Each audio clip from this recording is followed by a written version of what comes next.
certo?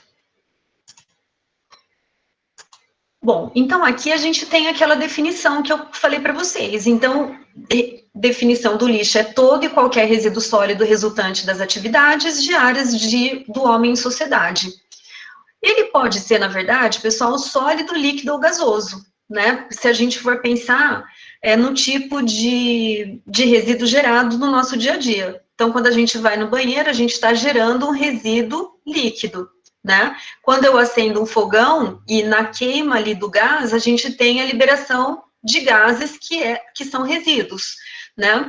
Mas a questão que a gente vai focar são os resíduos sólidos, porque isso está diretamente relacionado à nossa produção.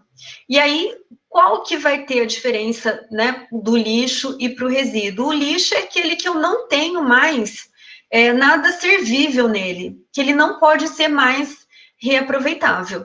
Então, quando a gente consegue tirar algum proveito desse lixo, a gente passa a chamá-lo de resíduo, né? Então, olha a definição do lixo como material inservível e não aproveitável. É, na atualidade, com o crescimento da indústria e da reciclagem, considerada relativa, pois um resíduo poderá ser inútil para algumas pessoas, mas ao mesmo tempo ele é considerado aproveitável para outras pessoas. Então, por isso que alguns autores colocam essa definição de lixo ou resíduo como algo relativo em função do ele ser servível ou não. Então, os exemplos, os mais variados, sobra de alimento, as embalagens, papéis, plásticos, né, pedaços de metais, pilhas de eletrônicos, materiais metálicos de embalagem, por exemplo, materiais metálicos de estruturas que eu utilizo. Então, tudo isso acaba entrando nesse conceito. E aí, a gente tem diferentes classificações, de acordo com a origem dele. Então, eu posso ter um resíduo doméstico, que é aquele gerado basicamente nas residências. Que resíduos são esses, pessoal? O que a gente gera no nosso dia a dia em casa?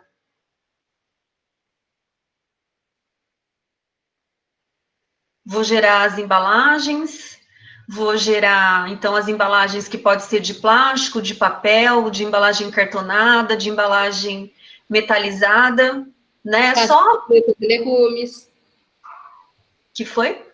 Casca de frutas e legumes. Isso, a parte de casca de frutas e legumes, né? Então, ele tem uma cara, esse tipo de resíduo. No resíduo comercial, o que vai imperar? O que a gente vai ter na maioria? Papel? Papel. Papel, papelão. Isso, papelão. Então, dependendo do tipo de comércio, o que a gente vai ter são papéis e plásticos. Então, veja que a parte do resto de comida aqui, por exemplo, de matéria orgânica, eu não vou ter nesse resíduo comercial.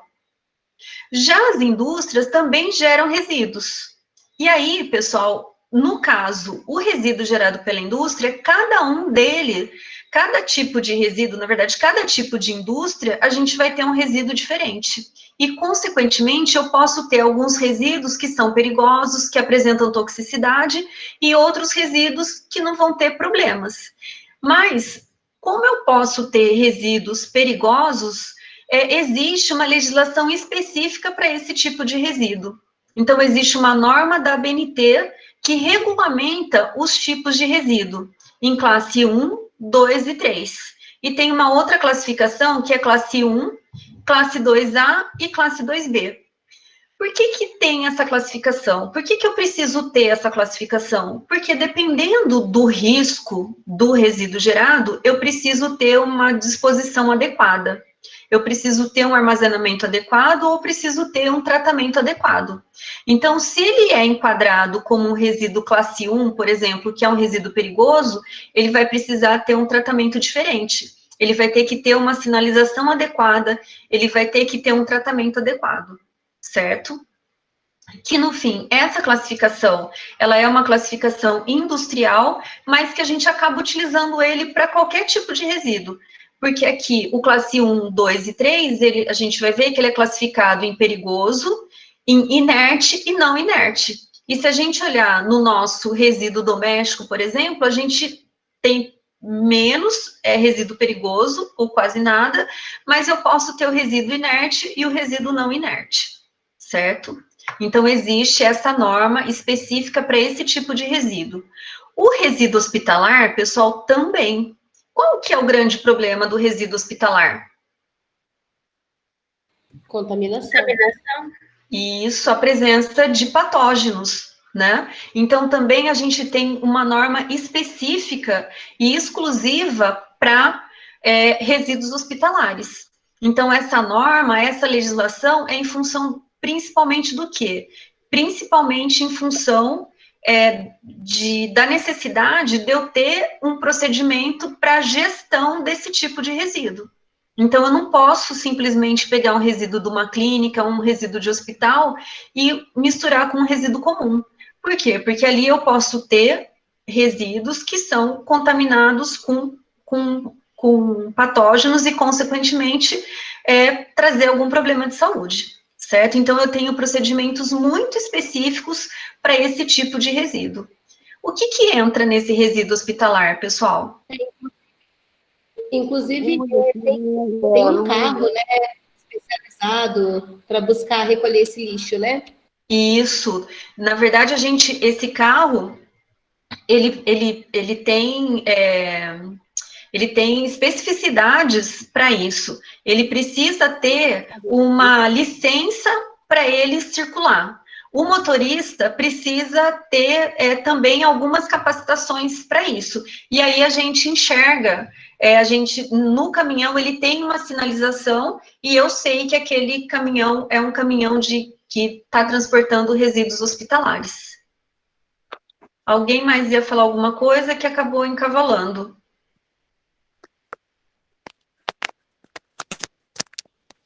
O que é resíduo hospitalar? O que se enquadra nesse resíduo hospitalar?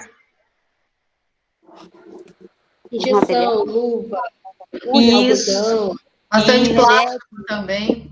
Os plásticos, na verdade, pessoal, se encaixa em resíduo hospitalar tudo que é produzido dentro do hospital. Por isso que tem diferentes categorias. Por quê? Porque, na verdade, eu posso ter os pérfuros cortantes. Quem que entra nessa categoria de pérfuros cortantes? As agulhas. As agulhas. Então, é muito comum a gente... É que agora a farmácia não aplica mais injeção, mas tem que ter a caixinha. Ou se você vai num... Tem uma farmácia que aplica ainda. Tem... No consultório odontológico. Isso. Tem ali, do meu pai, por exemplo, a prefeitura não disponibiliza esse serviço. Então, a gente tem que contratar, terceirizar e tem certinho para pôr seringa, para colocar as agulhas que ele usa lá e os resíduos de sangue, assim, é em outro lixo também. Isso. Que tudo isso é resíduo da ordem hospitalar. Tem farmácia também que faz aquele exame do diabetes, né, para furar o dedo. Isso. Aquelas agulhas descartáveis. Isso. Então, na verdade, quem já viu, é uma caixinha de papelão que ali tem todas as informações do que está ali presente, que basicamente são esses pérfuros cortantes, e que são potenciais contaminadores. Por quê? Porque quando aplica uma injeção, por exemplo, aquela agulha, ela é jogada ali naquela caixa, sem passar por nenhum tratamento. Então, o dentista, ele não lava aquilo para jogar na caixa. Então, ele joga exatamente do jeito que ele está. E ali pode existir uma patogenicidade, certo? A caixinha de medicamento de dentro do hospital, ele também é resíduo hospitalar, dentro de uma outra categoria diferente dos pérfuros cortantes, mas ele também é considerado lixo hospitalar. E que isso é muito rigorosamente controlado. O ideal, pessoal, é que esses resíduos hospitalares eles sejam incinerados, mas são poucas as cidades que possuem processos de incineração. Então, o que acontece? As clínicas, né, os consultórios, os hospitais, eles acabam terceirizando esse tipo de serviço, né? Então, tem empresas especializadas que só fazem isso. Então, recolhe esse tipo de resíduo e faz um tratamento. Que, como em muitas cidades não tem um processo de incineração, ele é passado por um processo de esterilização. Então, não dá para desaparecer com isso, mas ele é esterilizado.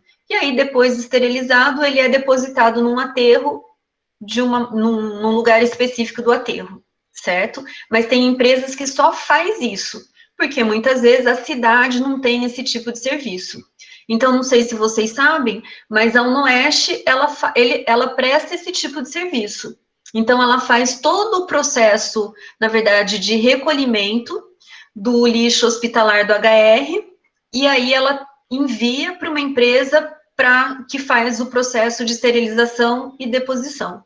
E faz de algumas outras clínicas também, certo? Antes, ela fazia o processo de esterilização, né? Então, tem as autoclaves, e aí prestava esse serviço. Mas agora ela continua prestando esse serviço, mas acaba terceirizando esse serviço para outra empresa. E aí o que acontece? Para cada tipo de coisa tem um acondicionamento adequado. E aí o que se vê é que muitas vezes existe uma mistura aí disso, uma falta de cuidados, e alguns acidentes acabam acontecendo, que eu vou comentar depois. Então, o grande risco dos resíduos hospitalares é realmente a questão da patogenicidade. E especiais, né, que são outros tipos de resíduos, né, então, podas de jardim, entulho de construção, que não sei se vocês sabem que uma obra, pessoal, 30% dela vira entulho, né, e aí nesse entulho, embora ele seja um resíduo inerte, ele ocupa um lugar no espaço, né, e aí tem um gasto... Vira queimada, né? Prudente é maravilhoso isso, né? O que vira queimada? As podas de jardim, de árvores, essas coisas, nossa. Uhum. Aqui no meu bairro mesmo, pelo amor de Deus, tem dia que não dá. Mas acho que o dia inteiro, assim, geral, né? Que, na verdade, é proibido, né? Qualquer tipo de queimada, né? Mas, ó, igual assim, que é da disciplina, né? Mas eu já chamei polícia, não adianta não. Uhum. Eles não fazem nada. Então, o fato de ser proibido, infelizmente, não significa que as pessoas não façam, né? Sim. Mas, então, a gente tem aí esses entulhos, esses resíduos especiais que, na verdade, precisa ter um destino adequado também. Então, essa é uma classificação em função da origem deles. E também, de acordo com a origem, esses resíduos vão ter determinados perfis. E depois existe uma classificação que eles chamam de composição química, que é uma classificação se ele é orgânico ou inorgânico. Que se a gente for pegar o sentido exato da palavra, pessoal, acaba não sendo verdade.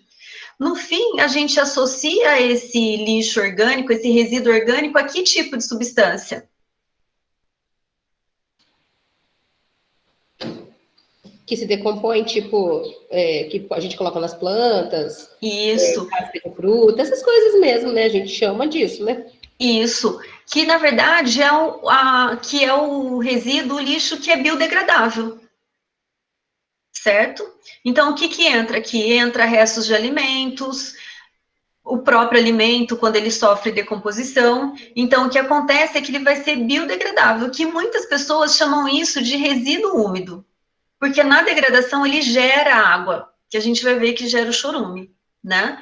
E os inorgânicos, ele chama, que também é conhecido como resíduo seco, que aí entra os plásticos, o vidro, os metais, as embalagens cartonadas. Eu falo que ela não condiz com a definição, porque quando a gente fala em substância orgânica, quem lembra lá da química, é aquela substância que contém carbono, hidrogênio e oxigênio. Tem um determinado tipo de ligação. Então, o que acontece é que o que ele classifica de inorgânico como os plásticos e o papel, quimicamente falando, eles são compostos orgânicos. Então, essa definição, ela não é correta exatamente pelo que representa e pela definição química. Então, o que se define aqui é que orgânico é aquilo que ele é biodegradável e o inorgânico são as outras substâncias que não são biodegradáveis ou, se são biodegradáveis, a degradação é muito lenta. Então, é vamos dizer assim, que é uma definição, uma classificação popular, né, do orgânico ser biodegradável e úmido, e o inorgânico dele ser não biodegradável e seco. né? Ô, professora, Diga. uma coisa que a gente fica muito confuso nas cozinhas, né, aí, né, quando a gente vai aí no Oeste, né, quando a gente está nos preparos, é porque, assim, lá tem os lixos orgânicos e tem os lixos recicláveis, né? Uhum. Então, assim, se você olha, né, os orgânicos a gente coloca mesmo os resíduos dos alimentos, né? Uhum. As cascas, tudo mais, né? E o reciclável, a gente, assim, associa a papel. Então, Uhum. assim, quando o papel, a gente enxuga lá as panelas, né? Porque vai muito papel para enxugar as panelas, muito mesmo. Uhum. Né? Que até, assim, foi uma coisa que a gente acha um absurdo de desperdício de papel. E aí, assim, a gente joga, quando é só água, né, que a gente enxuga com água, a gente joga no reciclável. Uhum. E quando, por exemplo, é alguma coisa... Aí, por exemplo, vai um molho, assim, sujou o papel, aí vai para o orgânico, né? Então, assim, no começo, para a gente entender, não, tá sujo, assim, você olha lá no lixo de reciclável, porque é papel, então, assim, sempre tem papel com molho, sabe? Papel, assim, sujo de alguma outra coisa, sem ser, tipo, tá molhado só com água, sabe? Então, assim, isso confunde muito a nossa cabeça na cozinha. Uhum. É porque, na verdade, o que acaba sendo reciclado é esse papel, que nem papel de banheiro, e esse papel sujo, ele não é reciclado. Porque quando ocorre a reciclagem de papel, esses resíduos, eles acabam ficando no processo. Então, normalmente, papel sujo, vamos dizer assim, ele não é reciclado. Já o papel utilizado para secagem é só papel e água. Aí não tem problema nenhum.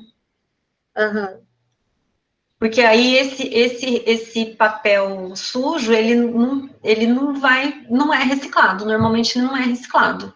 Sabe, poderia até, assim, sei lá, ter um projeto, sabe, nas cozinhas lá da gastronomia, porque realmente, assim, são rolos e mais rolos, sabe? Coisas, assim, desnecessárias. Igual, não pode deixar mancha na panela, né? Então, às vezes, por exemplo, a panela tá limpinha, a gente areou tudo bonitinho. Aí, no final, assim, tem uma manchinha de nada, nós temos que lavar toda a panela de novo, aí gasta a água, gasta mais produto, e aí vai mais papel, sabe? Então, assim, tem dia que a gente acaba com aqueles rolos, assim, super grossos, sabe, de papel. Eu acho que, a panela, troca a panela, sabe? Sei lá, alguma coisa assim que dá dó. É muito desperdício mesmo. A gente pode conversar com o Yuri e saber exatamente, porque aqui também na cozinha tem os padrões de qualidade da gastronomia, né? E as questões de higiene. Então, como a rotatividade é muito grande, deve ser mais prático a utilização desses papéis, né? Mas se a gente for pensar em... panelas de pau lá, né? Porque aquelas panelas de alumínio, Deus me livre. Não, tinha que ser uma panela preta. Umas panelas que não precisa arear, e aí, assim, se a panela não mancha, né? Então, não precisa ficar enxugando para não correr, porque às vezes a panela tá limpa, mas às vezes a gente tem que ficar lavando, gastando mais água, gastando um monte de papel por causa de uma manchinha, sabe?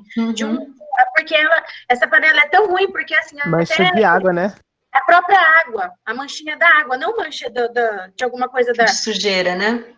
Não, é mancha da água, E se você, não sei se você já parou, lá nas cozinhas, assim, já observou, mas vai muito papel, é uma coisa, assim, absurda, porque fora os resíduos assim, né, as sobras, né, das comidas que a gente não pode levar, nada por uma questão, né, de lei, tudo, de segurança, né, de saúde, mas, assim, é muito desperdício, e eu acho que se a gente fosse cortando tanto de água, tanto de papel, de comida, sabe? Por mais que a gente, tá diminuindo, antes era mais, acho que assim, tem ainda coisa para fazer, sabe? Coisas assim, simples, né? Isso daí... Não, eu posso conversar com o Yuri e a gente diagnosticar isso. Vocês vão ver que eu vou comentar sobre um artigo de um estudo que foi feito numa universidade, num curso de gastronomia. E detectou, né, e diagnosticaram todos os resíduos que eram gerados. E pesaram e quantificaram e viram todos os resíduos que eram gerados nas aulas. Então, a gente, de repente, quando voltar, a gente pode fazer esse levantamento. E aí ver o que está acontecendo em todo o processo e minimizar essas coisas que nos saltam os olhos e que a gente acha que é um absurdo. né? Sim. Então, é possível fazer esse diagnóstico, sim, e ver o que a gente pode melhorar. Porque, na verdade, o uso do papel vem pela proibição do tecido, né? E o tecido, querendo ou não, ele enxuga muito mais do que o papel. Então, a necessidade de toalha absorvente de papel é, assim, muito maior, né? Previsto do que o uso de um pano. Então, mas a gente pode ter um olhar para isso e ver o que a gente pode minimizar com relação aos resíduos gerados, né? Que a gente sabe que isso também impacta no custo, né? Sim, com certeza. Bom, então o que a gente tem, pessoal? Que quando a gente olha lá o resíduo domiciliar, a produção desse resíduo domiciliar, né, a gente vê que tem de tudo ali. E que isso foi mudando com o tempo. Que foi, na verdade, essas mudanças, elas ocorreram justamente porque o resíduo que a gente gera está relacionado com o nosso consumo, né? Então, aqui eu tenho um quadro de uma variação da composição dos resíduos sólidos na cidade de São Paulo.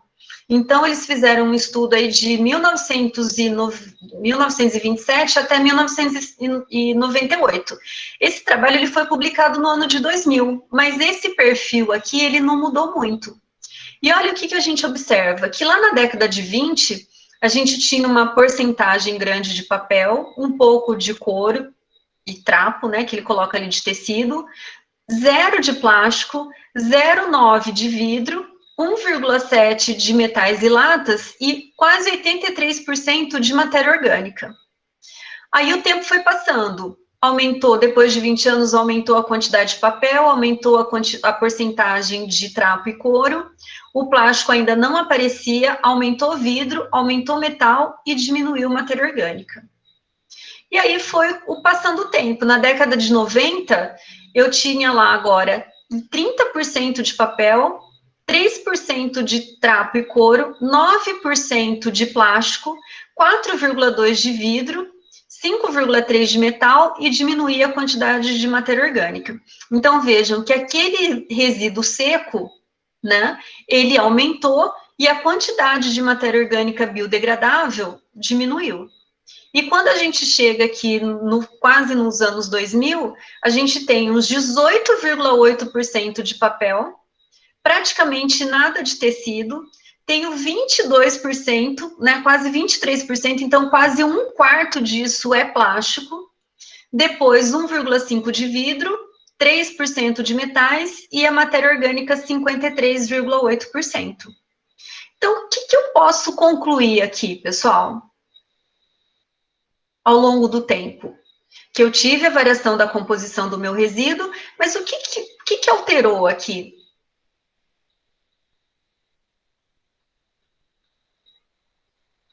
O que mostra? Então, diminuiu a matéria orgânica. Primeiro teve, assim, uma diminuição considerável de matéria orgânica. Isso. E um aumento, assim, estrombólico de plástico. Você viu? Mas, então, o que está relacionado que fez com que diminuísse a quantidade de matéria orgânica que eu gerasse e aumentasse praticamente metal, vidro, plástico e, de certa forma, papel e papelão? Aumentou o consumo de porcaria. Aumentou o consumo, pessoal, de produto industrializado, né? Porque, na verdade, isso daqui a gente associa ao preparo, vamos dizer assim, também, né? Então, das cascas, dos caroços, da semente, né? Aquilo que a gente não utiliza no preparo do alimento. E se eu consumo produto industrializado, vamos dizer que já vem pronto. E, consequentemente, esse que já vem pronto, ele vem embalado. E aí eu acabo aumentando, então, essa composição dos inorgânicos, né, e diminuo a quantidade de matéria orgânica. Fica claro essa evolução?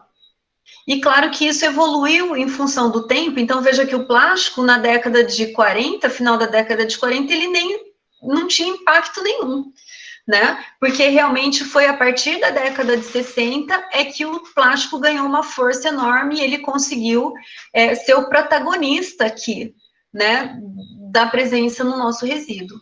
Então, qual que é o problema disso daqui? Qual que é o problema? Trouxe benefício, trouxe facilidade, mas quando... E isso, quando a gente olha para a questão de meio ambiente, ele vai trazer poluição. Porque esses resíduos aqui, quando eles são úteis, eles são muito bons, né? Então, quando ele tem uma utilidade, não é à toa que o plástico é o protagonista aqui. É porque a gente tem bastante aplicação para ele. Mas, ele é inerte, né? Então, ele vai ficar no meio ambiente o tempo enorme, né? Até ser decomposto.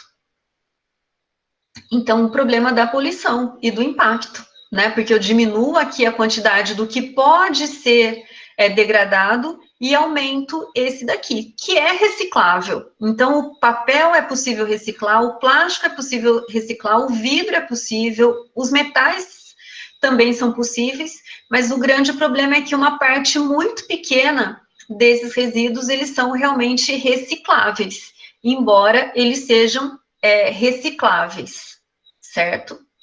Então, quando a gente vê lá no fundo de uma embalagem Tetra Pak, que vem escrito lá, embalagem reciclável, não significa que ela seja reciclada. Então, é possível reciclar, mas não é garantia que ela vai ser reciclada. Todo mundo entende isso? Sim, Bru. Certo?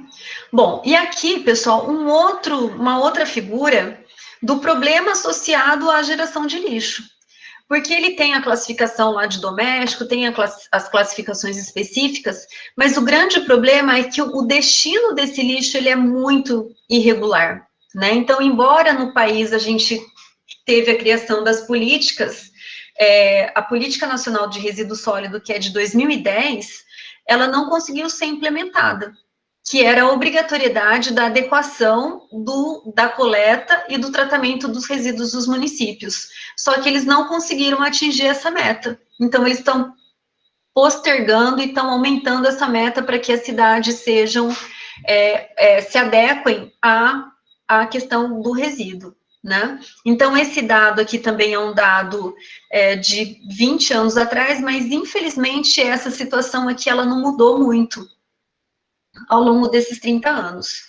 Então, eu continuo tendo uma porcentagem muito grande de lixo que é depositado a céu aberto. Quem que é esse depositado a céu aberto, pessoal?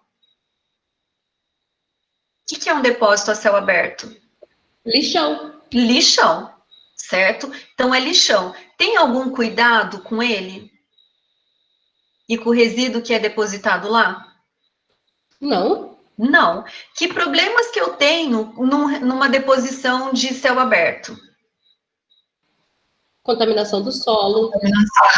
Isso, então eu tenho problema ambiental? Tem, com certeza. O que mais? Será que eu tenho alguma contaminação do lençol freático também? Isso, também, que é um problema ambiental. Mas será que tem mais algum outro problema também, envolvido? Né, Oi? Contaminação de animais também, né? Contaminação de animais, que é ambiental. O chorume, né? Do chorume, que é ambiental. Mas alguém já viu alguma foto de um lixão? Já. O que tem ali na imagem? Muita Pessoa, criança né? catando as coisas. Isso, urubus. Né? Então, pessoal, eu tenho pessoas ali. Então, além de um impacto ambiental absurdo que existe, que a gente vai ver um pouquinho mais para frente, mas eu tenho um problema social ali, né? Por que eu tenho um problema social? Porque eu tenho pessoas e famílias que tiram o sustento do lixão, né? Eu tenho um problema de saúde pública, porque ali naquele lixão eu tenho de tudo. Na verdade, eu tenho até animais, né? E um meio, como é tudo misturado, se encontra fácil, pessoal, resíduos hospitalares misturados. Né? Hoje tem uma fiscalização, com os resíduos hospitalares tem uma fiscalização muito grande, mas é possível encontrar resíduo hospitalar. Então, o ambiente, ele é completamente insalubre. Então, ele tem um problema de saúde pública ali também, né? Então, eu tenho a questão ambiental envolvida, eu tenho a questão social, porque eu tenho pessoas ali, né? Tenho o econômico, porque muita gente tira o sustento, e tenho o social, né? De pessoas, pessoas e crianças convivendo naquele meio, né? E social também, pessoal, porque ali o nível de escolaridade, de conhecimento é muito baixo, né? Então, existe casos de, nesses lixões, a gente ter assédio, a gente ter problema de questões de prostituição de crianças, por exemplo. Então, aqui em Presidente Prudente, há um tempo atrás, era lixão mesmo, né? E aí, o promotor fechou ele de tal forma, porque ali a gente tinha um problema social muito grave, que tinha até as questões de prostituição infantil ali, né? Então, é um problema muito complexo, e isso tem que ser fechado, né? Tem que ser resolvido, né? Por todo o impacto que isso gera. Então, não é exatamente 76%, mas é uma porcentagem bastante grande ainda de lixões nas cidades, pequenas ou grandes, né? Então, não é um problema só de cidade grande, é um problema de cidade pequena, porque mesmo a cidade sendo pequena, aquele resíduo depositado, aquele lixo depositado, ele vai gerar os impactos ambientais proporcionais, né? Eu tenho que uma parte pequena é de aterro controlado. O que é um aterro controlado? Alguém sabe o que é um aterro controlado? Em poucas palavras, pessoal, é um lixão fechado, né? Então, aqui em Prudente é um aterro controlado. Então, o que eles fizeram? Cercaram, colocaram arame e colocaram guarda. Então, o acesso ao aterro, ele é controlado, mas não significa que ele tenha infraestrutura de tratamento de chorume, de impermeabilização do solo, né? O que aconteceu é que ele resolveu a questão social e econômica envolvida, tirando as pessoas e os animais de lá, mas o impacto ambiental continua ocorrendo, certo? Uma parte é disposta de uma maneira adequada, que é o aterro sanitário, então que aí as valas, elas são impermeabilizadas para evitar a contaminação do solo. Eu tenho a tubulação para recolher o chorume e conduzir o chorume para um tratamento.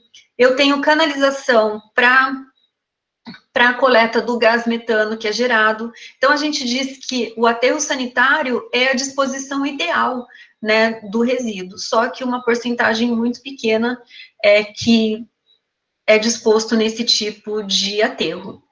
Uma parte é feita, é tratado, né, por meio de uma usina de compostagem, só que, só voltando aqui no aterro sanitário, pessoal, aqui, junto com esse aterro, eu já tenho associado ele à questão da separação do resíduo, então a questão da reciclagem e a questão da compostagem, que é o tratamento do resíduo orgânico, né? Então, o aterro sanitário, ele não é, o bom é que ele não é associado só à disposição dos materiais de uma maneira geral, a gente associa ele a outras coisas, até mesmo para que o aterro sanitário, ele tenha um tempo de durabilidade, vamos dizer assim, um tempo de vida maior, certo?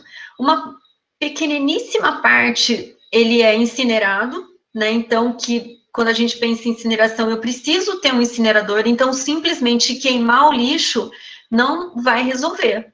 A gente já viu que se eu queimar o resíduo, eu vou estar simplesmente mudando ele de lugar, né? Então, o que ficaria no solo, na queima, eu vou estar jogando isso para o ar, e muitas vezes o processo de queima faz com que eu gere outros produtos, né? Então, consequentemente, eu vou ter só uma mudança de fase desse resíduo, certo? Então, a grande problemática, além de eu gerar hoje, né, além de eu gerar uma grande quantidade de resíduos, o problema mesmo é que a disposição dele não é feita de uma maneira adequada, certo?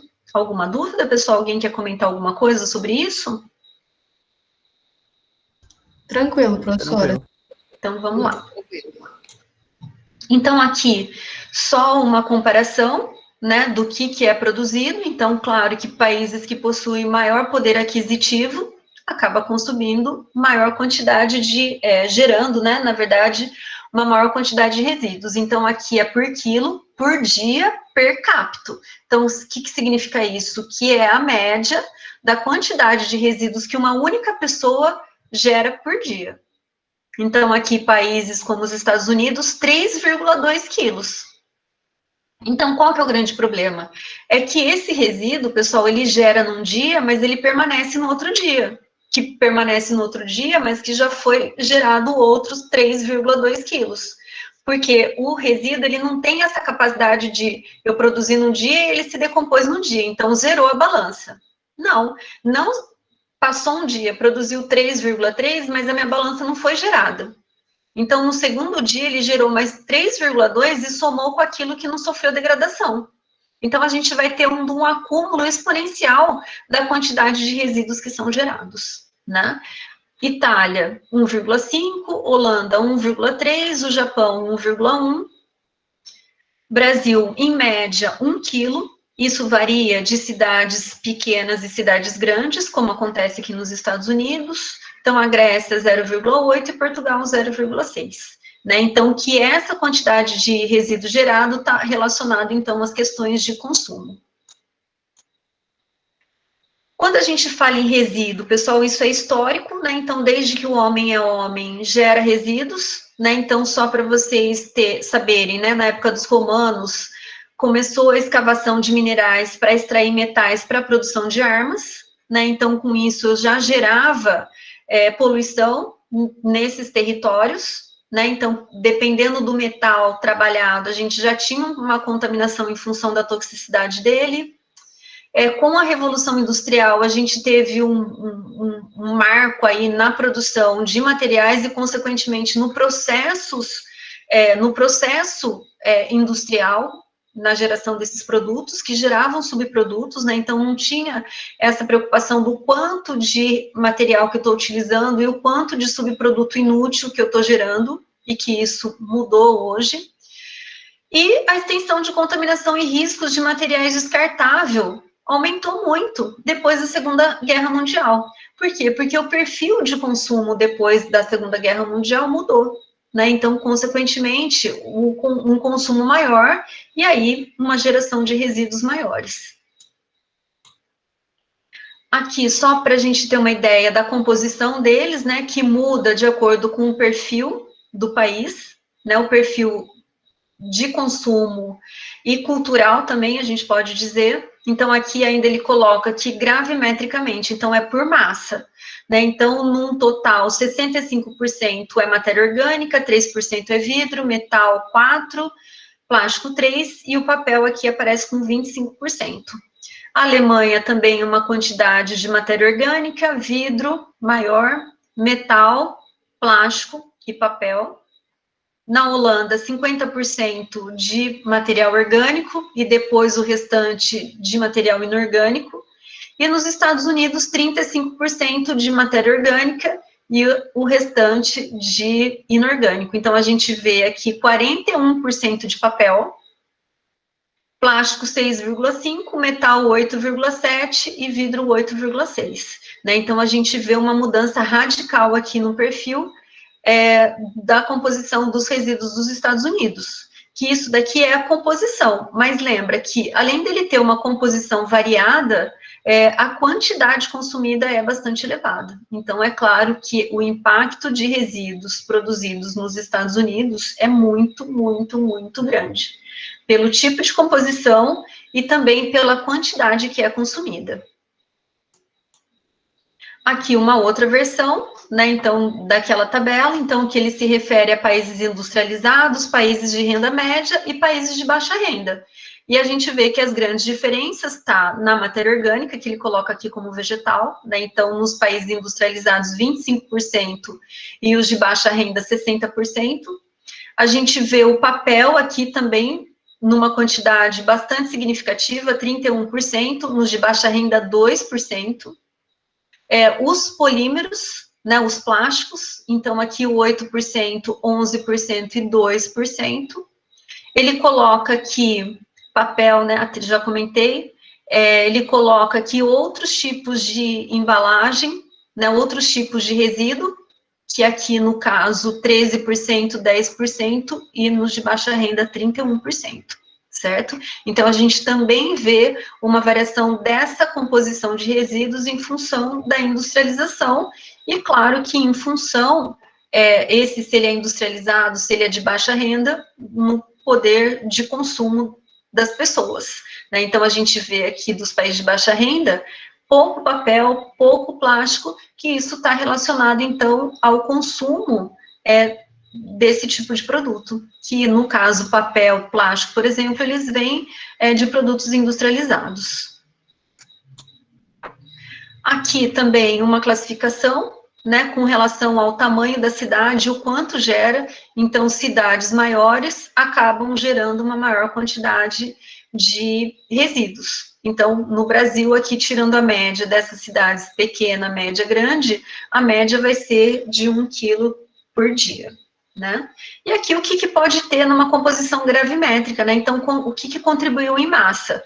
Então, papel, matéria orgânica, papel, papelão, plástico rígido, plástico maleável, PET, metais, alumínio, vidro claro, escuro, madeira, borracha, couro, osso, cerâmica, agregados miúdos, que é areia, né? Então, na verdade, se a gente abrir o resíduo que a gente gera diariamente, a gente vai ter uma porcentagem aí e a presença desse tipo de material.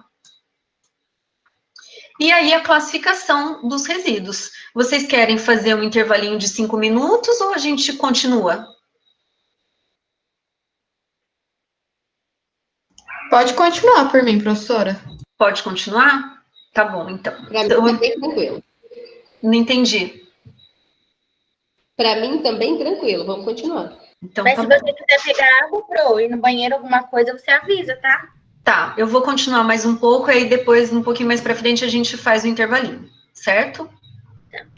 Então, aqui, pessoal, aquela classificação dos resíduos que possuem um potencial contaminação do meio ambiente, que, na verdade, ela foi criada para a gente classificar os resíduos industriais, mas a gente acaba utilizando essa classificação para qualquer tipo de resíduo. Então, existe uma norma técnica com toda a classificação e instruções e definições desse tipo de resíduo. E por que se criou essa classificação? Porque criando a classificação é uma forma da gente poder ter uma gestão adequada para cada tipo de resíduo, certo? Então, aqui, essa classificação vai ser como perigosos. Então, se ele é perigoso, ele precisa ter uma adequação correta. Se ele é não inerte ou se ele é inerte, então, para cada um deles, precisa ter uma disposição e condição satisfatória de armazenamento do ponto de vista ecológico, sanitário e também econômico, certo? Então, vamos lá. Quando a gente fala de resíduo perigoso, o próprio nome já diz, né, que ele vai apresentar algum risco. Aqui, pensando em meio ambiente, mas ele apresenta um risco também à saúde, né? Então, é uma característica intrínseca do resíduo gerado, né? Então, ele tem uma subclassificação, que é de inflamabilidade, ele pode ser corrosivo, ele pode ser reativo, ele pode ser radioativo, ele pode ser patogênico e ele pode apresentar toxicidade, né? Então, ele pode ser tóxico. Então, eu conhecendo essa característica e sabendo que esse resíduo tem alguma dessa característica, eu vou ter que ter uma adequação específica para a disposição dele. Então, o que é um resíduo que possui inflamabilidade? É que, por si só, ele pode pegar fogo. Então, por exemplo, uma gasolina, ela é um resíduo inflamável, então não preciso pôr fogo nela para ela pegar fogo. Se tiver um dia de muito calor, por exemplo, ela atinge uma determinada pressão de vapor que sozinha ela entra em combustão com oxigênio e pega fogo. Preciso adequar a disposição disso? Preciso, né? Geralmente em locais de temperatura baixa ou que não tenha contato com o ar, porque vai entrar em contato com oxigênio. Depois, os corrosivos são esses que, em contato com algum tipo de substância, ele vai reagir. Normalmente, a gente fala de corrosivos, substâncias que são ácidas ou básicas. Então, um ácido, ele é corrosivo. Então, ele é um resíduo perigoso. Aí você fala assim, mas no meu dia a dia não tem ácido. Será que não tem? Pessoal, alguém sabe onde eu tenho um resíduo domiciliar que tem ácido?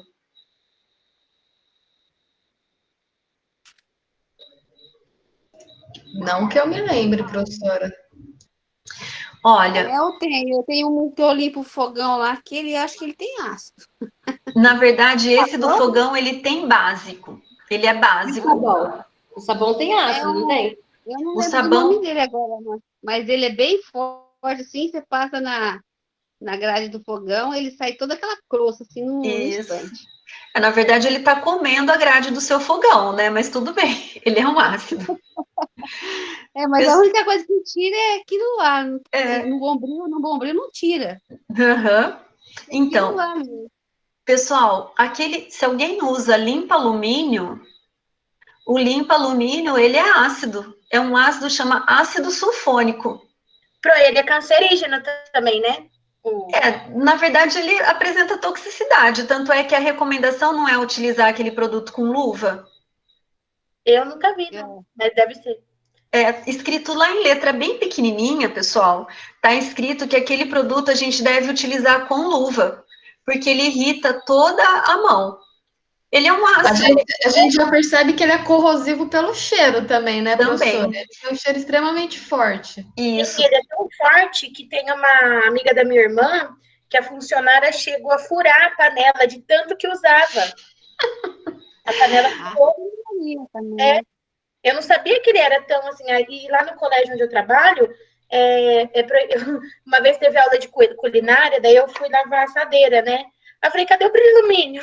Aí elas começaram a rir. Eu falei, a gente não usa brilho alumínio aqui. Eu falei, pelo amor de Deus. E na faculdade também não, né? Uhum. Mas por conta disso mesmo, porque acaba ficando resíduos no alumínio e passa isso para a comida depois, né? Isso também. Então, pessoal, o limpa-alumínio, por exemplo, ele é uma substância ácida. E por que ele tem um cheiro forte? E se vocês perceberem, quando vocês passam, ele forma uma espuma, ele não forma uma espuma igual sabão. Ele forma uma espuma curtinha, bem na superfície da panela, por exemplo. Como se estivesse fervendo, né? Isso, é porque ali, pessoal, ele está limpando porque ele está tirando aquela camada de óxido de alumínio. E aí ele está, na verdade, gastando. Que ele muda até de cor, né? Ele fica meio escuro, de verde ele fica meio preto. Né? Então, porque o que ele está fazendo é uma reação. Por que fura a panela? Porque ele está gastando mesmo a panela, ele está tirando aquela camada da superfície e está aparecendo uma camada limpa, vamos dizer assim. Por que o alumínio ele fica escuro? Porque ele forma uma camada de óxido de alumínio ali. E aí você usa o limpa-alumínio, o que ele faz? Ele reage com esse óxido de alumínio e retira da superfície. Fica brilhando de novo, porque aí apareceu a camada de alumínio que não reagiu com o oxigênio. Mas se passar um tempo, ela vai escurecer de novo. Que o bombril, o pessoal faz a mesma coisa. Só que o bombril, ao invés de ser uma reação química, você usa o atrito. Então, você passa ali o bombril, ele, por atrito, ele tira aquela camada do óxido de alumínio. E o limpa-alumínio é uma reação química. Só que como a concentração o certo não é arear a panela. O certo é não arear a panela. Na verdade, a recomendação hoje é não utilizar panela de alumínio. Tem que falar isso pro Yuri. Também não, pessoal, mas é diferente. Deixa eu só falar para vocês. O limpa-alumínio, pessoal, é utilizado para limpar a panela de alumínio. Vocês não utilizam panela de alumínio na cozinha aqui da Oeste. Vocês utilizam. Não, as que eu vi é de aço inox. Não tem o limpo inox, não, professora? Oi? Mas precisa arear, né, Pro? Então, é que vocês não ariam, pessoal, para tirar essa camada de alumínio. Vocês ariam, vamos dizer assim, para deixá-la com brilho. Mas é diferente da panela de alumínio. Mas então, pegar a panela de alumínio e arear com bombril, sem o brilho alumínio, ele também é prejudicial à saúde? Porque com o brilho alumínio vai ficar o resíduo, né? Então, você tem que tirar muito bem, limpar bem, passar bastante água para tirar qualquer tipo de resíduo do óxido de alumínio e do limpa-alumínio. Entendi. Mas quem está na cozinha da gastronomia, as panelas, não tem algumas panelas de alumínio, gente? Eu não vi panela de alumínio. Panela de pressão, é de alumínio. Não sei, pessoal, as panelas... Tem umas frigideiras lá que é de alumínio. Acho que tem vários, sim, Rose. Tem várias, assim, que eu já vi pela vitrine lá de frango. Uhum. Não sei, pessoal, as que eu já vi na cozinha, a gente pode até tirar essa dúvida, e aí eu falo para vocês. Mas é que eu tô falando porque a gente, do primeiro termo lá, a gente chega na hora do intervalo, a gente dá uma corridinha lá na vitrine de frango assado que a gente fala, né? Vai namorar a cozinha, né? Para o pessoal cozinhando, né? Uhum. Então a gente vê frigideira, a gente vê panela de pressão bem antiga, assim, sabe? Que do tempo da avó. Eu vou até perguntar para o Yuri sobre isso, viu? Só se mudou agora, porque eu vi. Eu vou perguntar para ele. ele. Mas eu vi sim. Quem deve saber é a Andressa, o nome dela? É a Andressa. Não, Andressa não, outra. Maiara?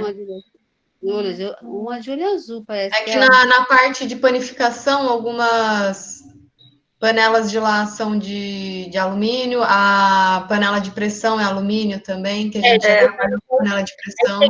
E essas panelas, vocês fazem o tratamento de brilho? É o tratamento, Pro. Só nós sabe. Tá. Tem que esfregar bastante.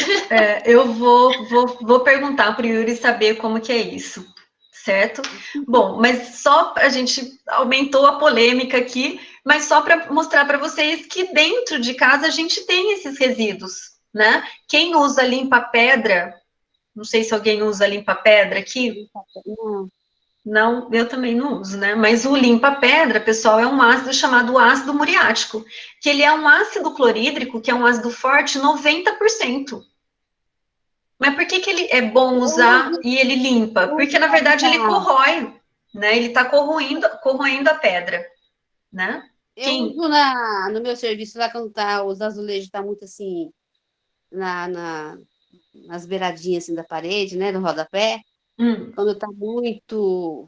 que não dá para limpar mesmo, daí eu uso o álcool isopropílico. Uhum. Que daí... Tiro assim, rapidinho. Isso também é um... ele não é corrosivo, na verdade, ele apresenta um grau de toxicidade. Pro aquele sapólio é corrosivo, não é? Ele é o quê? Corrosivo. Isso, porque muitos dos utensílios de cozinha, dos produtos de limpeza, eles limpam porque eles reagem. Então, o limpa-alumínio, ele está reagindo. Então, quem comentou que furou a panela, ele fura porque ele está consumindo alumínio ali, né? Então, mas essa pessoa deve ter consumido, acho que 3, 4 vezes por dia, todos os dias da semana. Mas tem gente que gosta de panela limpa. Então, antigamente, como que era feito o processo de... Meu marido gosta de panela limpa. Daí eu falo para ele assim, então pega o bombril e vai arear. Ele vai lá, areia todo dia. E nós já evoluímos muito, porque esse arear vem de areia, né? Então, antigamente, esse processo minha mãe fazia isso com a terra. Isso. Pegava sabão de soda, aquele que foi feito em casa. Isso. Pegava a terra e areava as panelas.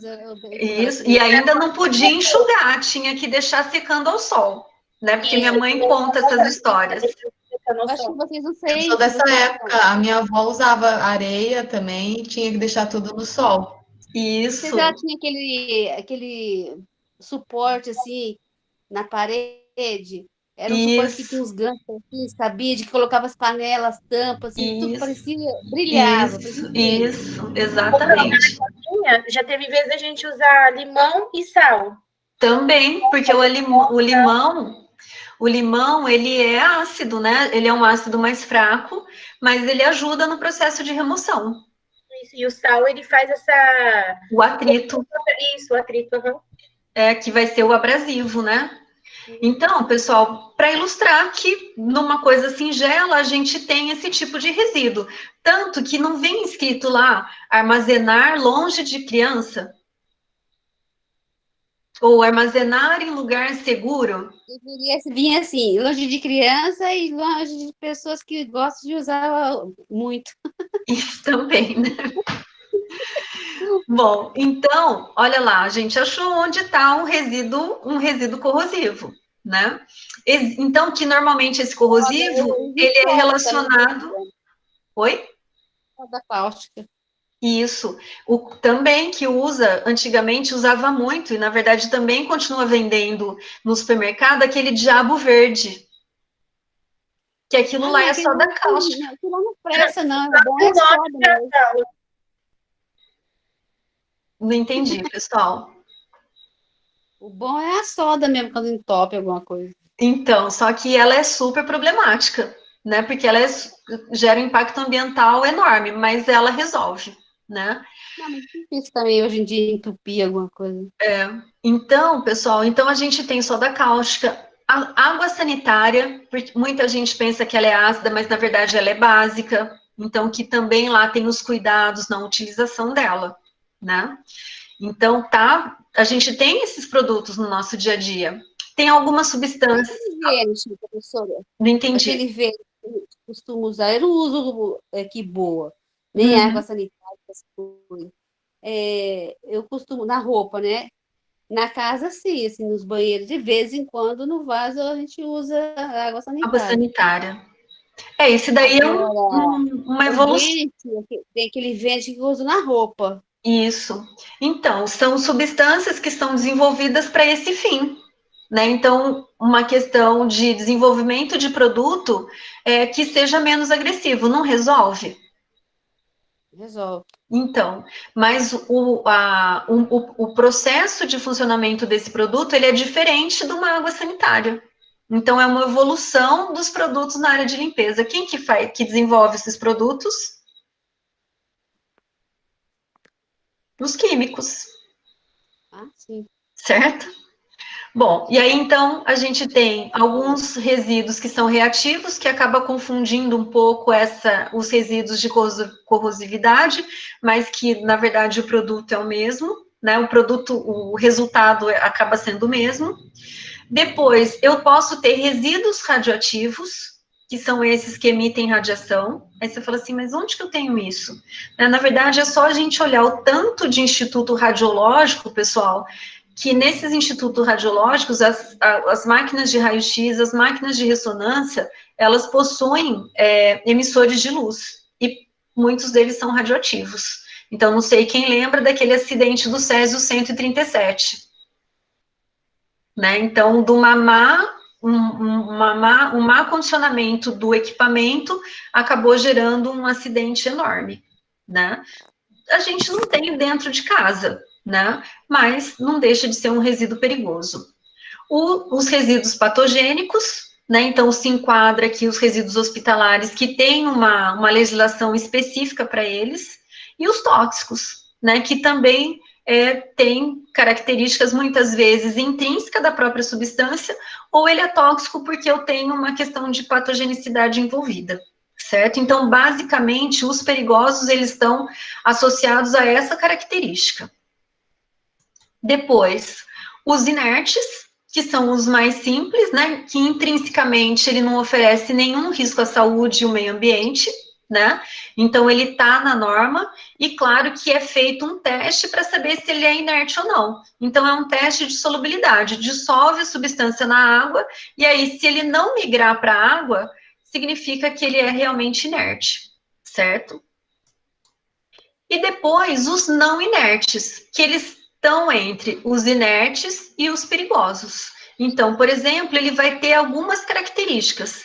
Combustibilidade, então ele pode pegar fogo, no caso madeira, papel, de sofrer biodegradabilidade, que é no caso os alimentos de uma maneira geral, e ele pode ser solúvel em água. Então, por exemplo, alguns tipos de sais, né? Então, praticamente a maioria dos compostos que a gente gera, né, de resíduo no dia a dia, são os resíduos, na verdade, parte inerte e parte não inerte. No nosso dia a dia de domicílio, a gente tem muito pouco dos resíduos perigosos, certo? Fica claro, pessoal? Alguma dúvida? Tranquilo. Tranquilo, né? Então, só algumas considerações com relação a isso, né? Então, as mesmas razões que levaram a definir essas classes têm aconselhado a organizar os serviços públicos e a orientar e educar a população a manusear. acondicionar, coletar, transportar e dispor de maneira diferenciada cada tipo de resíduo.